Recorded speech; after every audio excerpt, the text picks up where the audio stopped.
13-godišnji Admir Džihić odlazi u školu. U Priboj putuje sa stricem. Strah od onoga što je video tog dana osjeća i danas. Oni su bili tačno na cesti. Znači nisu ni sjedili, nego su tačno čekali taj autobus. Oko 6 časova i 30 minuta 9 naoružanih muškaraca u maskirnim uniformama, nagaravljenih lica, zaustavlja autobus kod kafane Amfora. Dvojica stojala vani, dvojica su stojala tamo pored kafane. Ta kafana je bila prije toga na večer zapaljena. Tako da su ustavili autobus i kad su dvojica upala u autobus, onda su rekli dajte lične karte. To nam jedan dečko pričao koji je tu i bio uz vozača. Četvorica vojnika legitimišu putnike koji pokazuju lične karte i potvrde da rade u Priboju. To je nama izgledalo iz početka kad smo vidjeli kao neka normalna kontrola.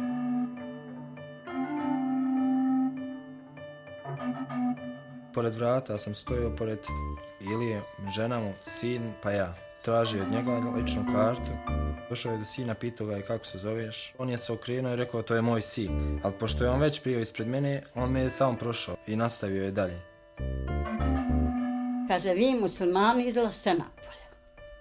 I oni kontajući kao prije, bez gužve ikakve. Možda da su znali šta ih čeka, možda bi tu nešto bilo fizički da se tuču, možda bi. Ali ne znajući šta će snaći, oni su izašli. Prvi je izbačen bio moj stric. Pogledao sam ovako na zadnja vrata. On je baš zadnji ušao i prvi kad je ušao, njega su izbacili. U autobusu je bila žena od mog muža sestra. Jedna jedita žena je bila tu i kad je palo naređenje komanda muslimani izlazite napolje, ona je vidjela da joj brata izgone da izlazi, vrisnula je, rekla je gdje ćete mi brata?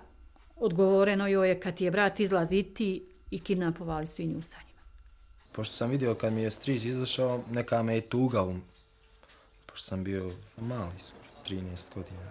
Bio sam se prepao, također kad sam vidio da su izbacili.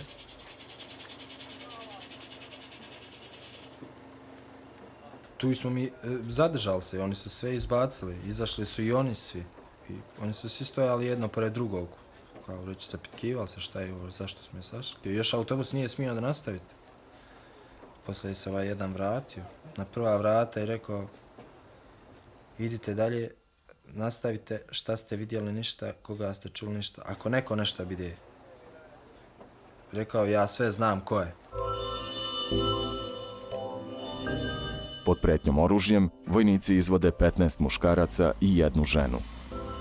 Admir ostaje u autobusu, jer su otmičari pomislili da je reč o sinu Ilije i Dese Kitić, pored kojih je stajao.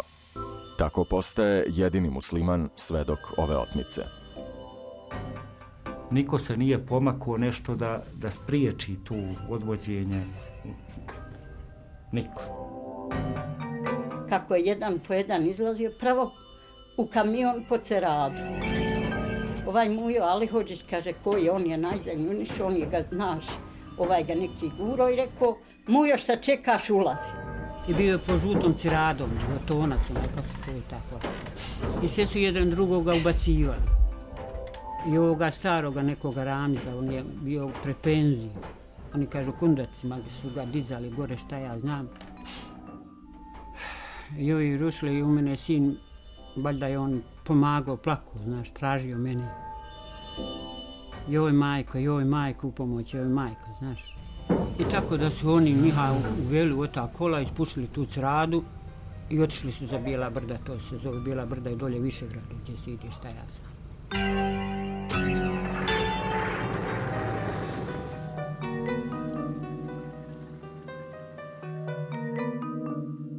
Kad smo nastavili, pitala me baš od ovoga Ilije žena, imaš li gdje u Priboju ostati večeras? Ja sam samo rekao imam, ništa nisam više. Nastavili smo.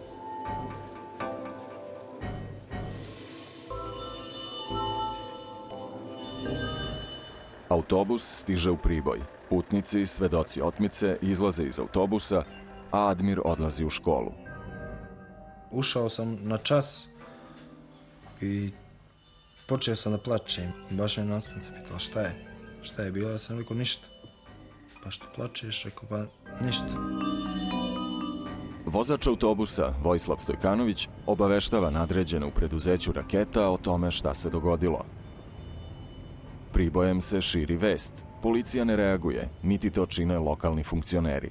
Rukovodstvo opštine Priboj je moglo spasiti da je htjelo. Jer znalo se odmah, autobus je stigao na vrijeme u Priboj, ako su se zadržali 10 minuta, 15 dok su ljude pokupili muslimane, kad su ovi stizali na posao, onih nema, priča je procurila svim građanima, opštine i Srbima i muslimanima šta je se desilo.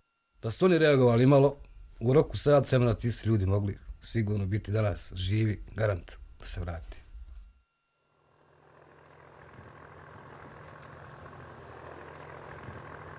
Krećući se u pravcu Višegrada, otmičari su prošli 2 kontrolna punkta na kojima su bili pripadnici Vojske Jugoslavije i Saveznog MUP-a. Tog četvrtka žitelji Sjeverina nisu se u 7 časova pojavili na svojim radnim mestima. Ona ostaju prazna. U preduzeću Mlin 12. januar radio je Idris Gibović.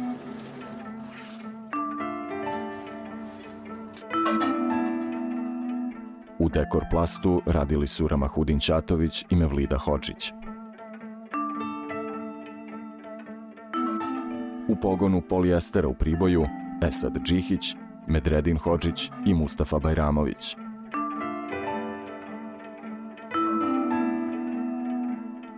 U poliuretanu Mehmet Šebo i Medo Hodžić. U elektrodistribuciji Užice Mithat Softić i Hajrudin Sajtarević. U preduzeću Bratstvo i jedinstvo Derviš Softić. U FAP-u su radili Alija Mandal, Sead Pecikoza i Mujo Alihodžić. Muzafer Hadžić radio je u samoposluzi. Ramiz Begović bio je matičar u Pribojskoj opštini.